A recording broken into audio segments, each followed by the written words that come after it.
ఇంటి నుండే మీ జనగణన వివరాలు నమోదు చేయండి. భారతదేశ చరిత్రలో ఒక నూతన అధ్యాయం మొదలైంది. కేంద్ర ప్రభుత్వం ప్రతిష్టాత్మకంగా చేపడుతున్న జనగణన 2027 ఇప్పుడు పూర్తి స్థాయిలో డిజిటల్ రూపంలోకి మారింది.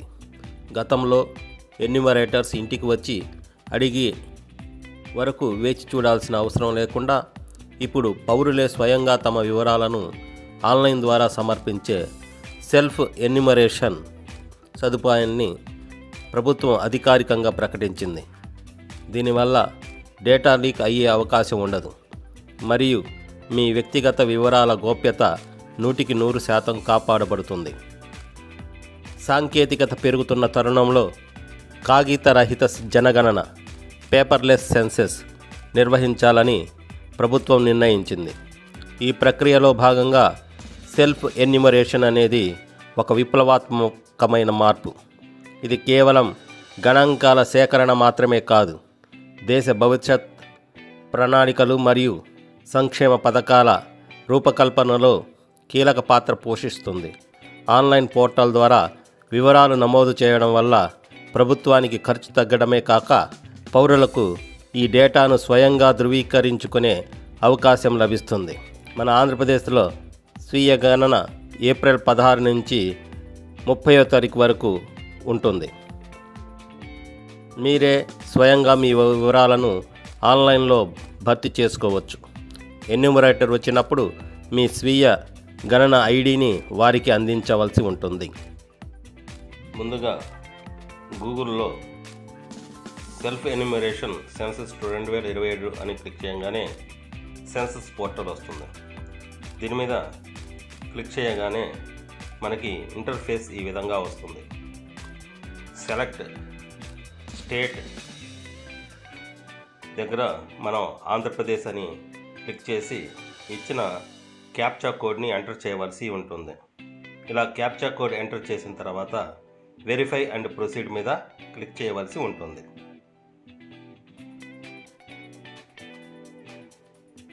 ఎప్పుడైతే మనం ప్రొసీడ్ మీద క్లిక్ చేయగానే ఈ రకంగా ఇంటర్ఫేస్ వస్తుంది. దీనిపైన ఓకే అనే చోట మనం క్లిక్ చేయవలసి ఉంటుంది. ఓకే అని ఎంటర్ చేసిన తర్వాత మనకి name of the head of the house hold దగ్గర మన పేరుని ఎంటర్ చేయవలసి ఉంటుంది.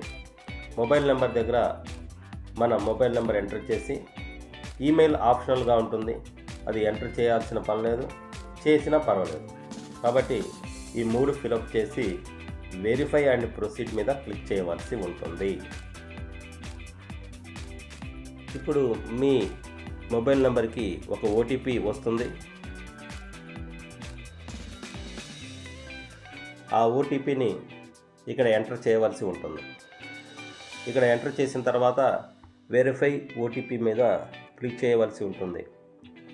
ఎప్పుడైతే మనం వెరిఫై ఓటీపీ మీద క్లిక్ చేసామో ఈ విధంగా ఇంటర్ఫేస్ వస్తుంది. ఇక్కడ మనం మన రాష్ట్రం ఆంధ్రప్రదేశ్ అని ఉంటుంది. జిల్లా మన పల్నాడు జిల్లాని ఎంటర్ చేసుకోవాల్సి ఉంటుంది, సెలెక్ట్ చేసుకోవాల్సి ఉంటుంది. పిన్ కోడ్ మనం ఏదైతే మన ప్రాంతం యొక్క పిన్ కోడ్ ఏదైతే ఉంటుందో దాన్ని ఎంటర్ చేసి ఇక్కడ గ్రామము పట్టణము ప్రాంతం దగ్గర మన మాచర్ల అని మనం ఎంటర్ చేసిన తర్వాత మనకి డ్రాప్ డౌన్లో ఈ విధంగా వస్తుంది. దాన్ని శోధన అనే దగ్గర క్లిక్ చేయగానే గూగుల్ మ్యాప్ అనేది జనరేట్ అవుతుంది. ఈ గూగుల్ మ్యాప్లో మన హౌస్ ఎక్కడుందో దాని స్థానాన్ని లొకేట్ చేయవలసి ఉంటుంది. ఈ లొకేట్ చేసిన తర్వాత సేవ్ మరియు తదుపరి మీద క్లిక్ చేయవలసి ఉంటుంది.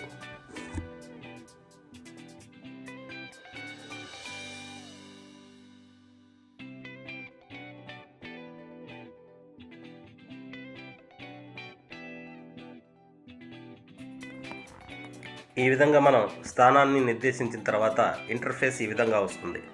దీంట్లో మన స్థాన వివరాలు, గణన గృహ వివరాలు, కుటుంబ సమాచారం, వసతులు, ఆస్తులు, ప్రివ్యూ మరియు ధృవీకరించవలసి ఉంటుంది. ఇవన్నిటి కూడా మనం 1 by 1 ఫిలప్ చేసుకుంటూ వెళ్ళాలి. గణన గృహం యొక్క వివరాలు మనం పూర్తి చేసేటప్పుడు మన గణన గృహం యొక్క నేల ప్రధానంగా దేనితో కట్టబడింది.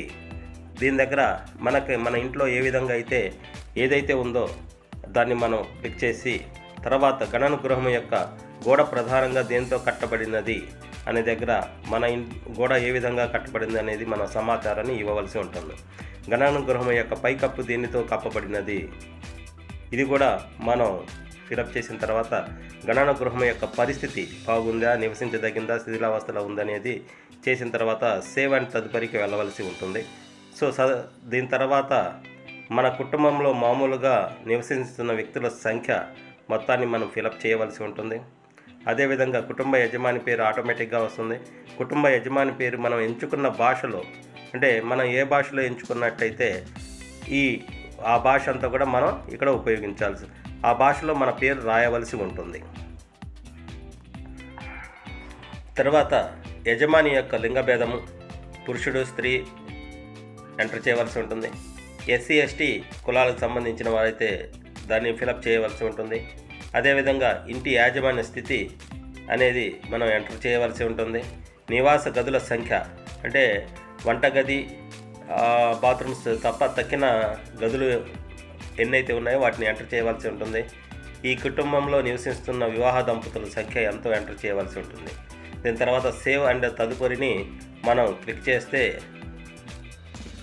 మనం కుటుంబానికి లభిస్తున్న వసతులు వివరాలు వస్తాయి.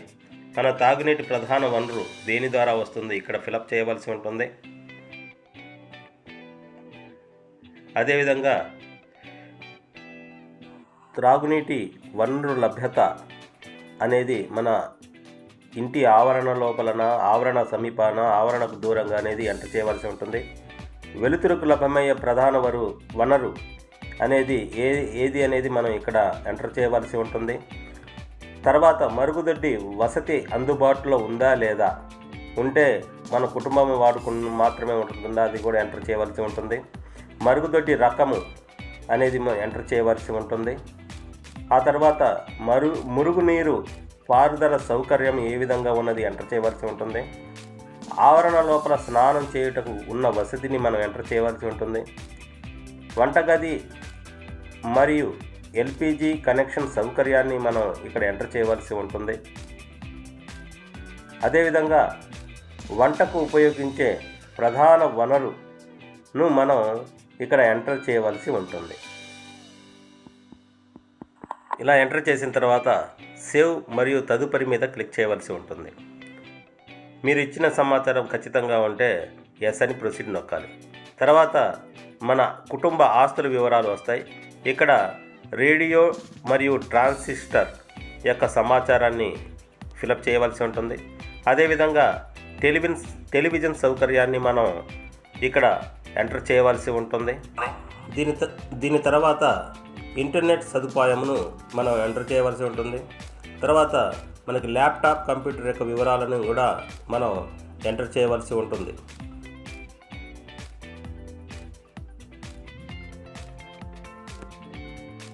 ఆ తర్వాత టెలిఫోన్ మరియు మొబైల్ ఫోన్ యొక్క వివరాలను మనం ఇక్కడ ఎంటర్ చేయవలసి ఉంటుంది. ఆ తర్వాత సైకిల్ మరియు మోటార్ సైకిల్, మోపెడ్ వివరాలను ఇక్కడ ఎంటర్ చేయాలి. ఆ తర్వాత కారు, జీపు, వ్యాను సౌకర్యాలు ఉన్నాయా లేవా అనేది మనం ఇక్కడ ఎంటర్ చేసిన తర్వాత మనం కుటుంబంలో వినియోగించే ప్రధాన ఆహార ధాన్యం బియ్యం, గోధుమలు, జొన్నలు, సజ్జలు, మొక్కజొన్న ఈ వివరాల్లో ఏదో ఒకటి నమోదు చేసి మొబైల్ నెంబర్ని ఎంటర్ చేసి తదుపరిని మనం ఎంటర్ చేయవలసి ఉంటుంది. సో ఇప్పుడు మనకి మన కుటుంబానికి సంబంధించిన వివరాల యొక్క ప్రివ్యూ వస్తుంది. ఈ ప్రివ్యూలో మన రాష్ట్రము, జిల్లా, గ్రామము, పట్టణము, పిన్ కోడ్ మరియు గణన గృహాల యొక్క వివరాలు, అంటే నేల ప్రధానంగా దేనితో కట్టబడింది, గోడ ప్రధానంగా పైకప్పు ఏ విధంగా కట్టబడింది అనేవి వస్తాయి. అదేవిధంగా గణన గృహ స్థితి ఒకటి వస్తుంది. కుటుంబ యజమానికి సంబంధించిన సమాచారం, పూర్తి సమాచారము మనం ఏదైతే ఎంటర్ చేశామో ఇదంతా కూడా ఈ ప్రివ్యూలో కనబడుతుంది. కుటుంబానికి లభించుతున్న వసతులు కూడా ఇక్కడ వస్తాయి. ఈ వివరాలన్నీ కూడా ఒకసారి మనం చెక్ చేసుకోవాలి. మనం కరెక్ట్గా ఇచ్చామా లేదా అనేది ఇక్కడ చూసుకోవాలి. ఇక్కడ ఇచ్చిన తర్వాత కుటుంబం కలిగి ఉన్న ఆస్తులు అంటే రేడియో, టెలివిజన్, ఇంటర్నెట్ సౌకర్యాలు, laptop, computers, telephone, mobile phones, cycle, moped, motor cycle ఇలాంటి వివరాలు, కారు, జీపు సంబంధించిన వివరాలు మరియు కుటుంబము ప్రధానంగా వినియోగించే ఆహార ధాన్యం, మొబైల్ నెంబరు ఇలాంటివన్నీ కూడా మనం ఒకసారి చెక్ చేసుకొని ఇవన్నీ కరెక్ట్ అయితే మనం నిర్ధారించి సమర్పించండి దాని మీద క్లిక్ చేస్తే ఎస్ ఆర్ నో వస్తుంది. ఎస్ మీద మనం ఎప్పుడైతే క్లిక్ చేయంగానే మనకి ఈ రకంగా ఇంటర్ఫేస్ వస్తుంది. ఇక్కడ మనకి ఒక ఐడి జనరేట్ అవుతుంది. ఆ ఐడి మనం నోట్ చేసుకొని పెట్టుకోవాల్సి ఉంటుంది. ఎప్పుడైతే మన దగ్గరికి ఎన్యూమరేటర్స్ వస్తారో మన సెల్ఫ్ ఎన్యూమరేటర్ ఐడి వాళ్ళకి చెప్తే వాళ్ళు దాన్ని ఎంటర్ చేసుకొని దాన్ని సబ్మిట్ చేస్తారు. ఈ విధంగా మన వివరాలన్నీ కూడా మనమే సబ్మిట్ చేసుకొని ఎన్యూమరేటర్ వచ్చినప్పుడు వాళ్ళ ద్వారా మన పూర్తి సమాచారాన్ని జనాభా గణనని మనం పూర్తి చేయగలం. సో ఈ విధంగా ఈ మన సెల్ఫ్ ఎన్యూమరేషన్ కార్యక్రమాన్ని మనం పూర్తి చేయవచ్చు. కాబట్టి ఈ వీడియో మీకు ఖచ్చితంగా ఉపయోగపడుతుంది. కాబట్టి నా ఛానల్ని సబ్స్క్రైబ్ చేయవలసిందిగా కోరుతున్నాను.